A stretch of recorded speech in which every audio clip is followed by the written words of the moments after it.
Hello everyone. आज की video में हम बात करेंगे क्लिंडामाइसिन फॉस्फेट जेल के बारे में। तो यहाँ पे आपको जेल दिख रही होगी, ठीक है, जिसके अंदर प्रेजेंट है क्लिंडामाइसिन फॉस्फेट। ये एक एंटीबायोटिक होती है जो कि बैक्टीरिया की ग्रोथ को इनहिबिट करके, यानी कि बैक्टीरिया की ग्रोथ को स्टॉप करके अपना एक्शन शो करती है। अब इसके यूज की बात करते हैं, कहाँ पे क्लिंडामाइसिन फॉस्फेट जेल का यूज किया जाता है। तो इसका यूज किया जाता है एक्ने को ट्रीट करने के लिए, यानी कि पिंपल्स को ठीक करने के लिए इसका यूज किया जाता है। अब जो पिंपल्स हैं वो फेस पे भी हो सकते हैं, ठीक है। तो अगर पिंपल्स फेस पे है तो वहाँ पे इस जेल को हम अप्लाई करेंगे। चेस्ट पे हो सकते हैं पिंपल्स, या फिर पिंपल्स बैक साइड भी हो सकते हैं, पीठ पे भी जो पिंपल्स है वो निकल आते हैं। तो इन सब सिचुएशंस के अंदर क्लिंडामाइसिन फॉस्फेट का यूज किया जाता है इसको ठीक करने के लिए, ठीक है। अब बात करते हैं कि ये पिंपल्स होते क्यों हैं। देखिए, मेल और फीमेल दोनों के अंदर पिंपल्स होते हैं। अब मेल के अंदर क्या होता है, एंड्रोजन लेवल जो होता है ना, अगर उसके अंदर चेंज आ जाए, अगर वो जो एंड्रोजन है उसका बैलेंस बिगड़ जाए, ठीक है, तो एंड्रोजन के बैलेंस बिगड़ने की वजह से होता क्या है, हमारा जो इम्यून सिस्टम है वो स्प्रेस हो जाता है, ठीक है। ध्यान से सुनिएगा मैंने क्या कहा।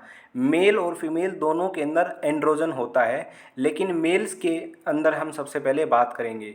मेल्स के अंदर जो एंड्रोजन लेवल है, अगर वो ज़्यादा हो जाए नॉर्मल से, तो हमारी जो इम्यूनिटी है वो कम हो जाती है, ठीक है। अगर इम्यूनिटी कम हो जाएगी तो हमारे फेस पर जो बैक्टीरिया ऑलरेडी प्रेजेंट हैं, जो कि पायोजेनिक इन नेचर होते हैं, यानी कि पस फॉर्मिंग बैक्टीरिया होते हैं, ठीक है, स्टेफाइलोकोकस के नाम से जिनको जानते हैं, तो वो पिंपल्स क्रिएट कर देंगे, ठीक है। इसलिए मेल्स के अंदर किसकी वजह से हुआ, एंड्रोजन के डिस्टरबेंस की वजह से ये होता है, ठीक है। एंड्रोजन क्या है, एक हार्मोन है, ओके।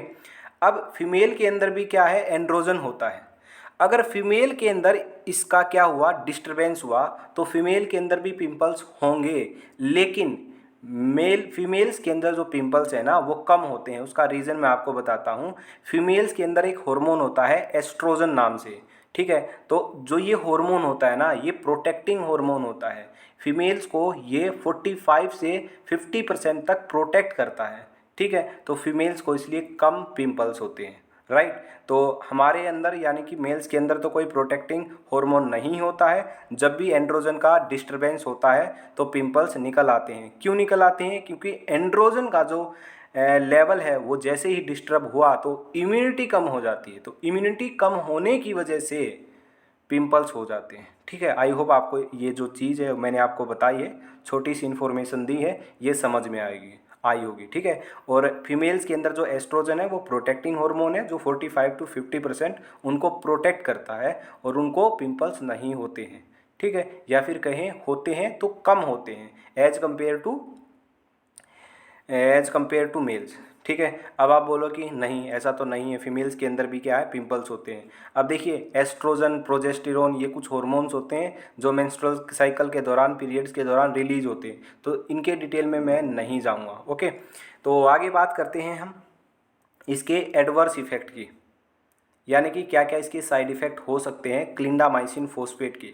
तो क्या क्या साइड इफ़ेक्ट हो सकते हैं, देखिए। अगर आपके पिंपल्स पर मान लिया, आपके फेस पर अगर पिंपल्स निकले हैं, तो अगर आपने ये जो जेल है क्लिंडामाइसिन फॉस्फेट, ये अगर आपने अप्लाई की, अगर वहाँ पे बर्निंग इरिटेशन हो रही है, यानी कि थोड़ी सी जलन महसूस हो रही है, या फिर ईचिंग हो रही है, रेडनेस हो गई है, या स्किन रैशेज हो गए हैं, अगर अप्लाई करने के बाद इनमें से कुछ भी हो रहा है, ठीक है। अगर बिल्कुल थोड़ा सा हो रहा है, यानी कि बिल्कुल हल्की सी खुजली हो रही है और कुछ सेकंड के बाद अपने आप ठीक हो जाती है, तो कोई भी दिक्कत वाली बात नहीं है। अगर ये जो क्लिंडामाइसिन फॉस्फेट जेल है, अगर ये अप्लाई करने के बाद इनमें से कुछ भी आपको फील हो रहा है और वो ठीक नहीं हो रहा है, ठीक है, तो तुरंत आपको ये जो क्लिंडामाइसिन फॉस्फेट है ये बंद कर देनी है, लगानी नहीं है, और फिर डॉक्टर से आपको मिलना है और डॉक्टर को दिखाना है, ठीक है। तो ये इसके क्या है, साइड इफ़ेक्ट होते हैं। तो ये था आज का हमारा वीडियो, जिसके अंदर मैंने आपको बताया क्लिंडामाइसिन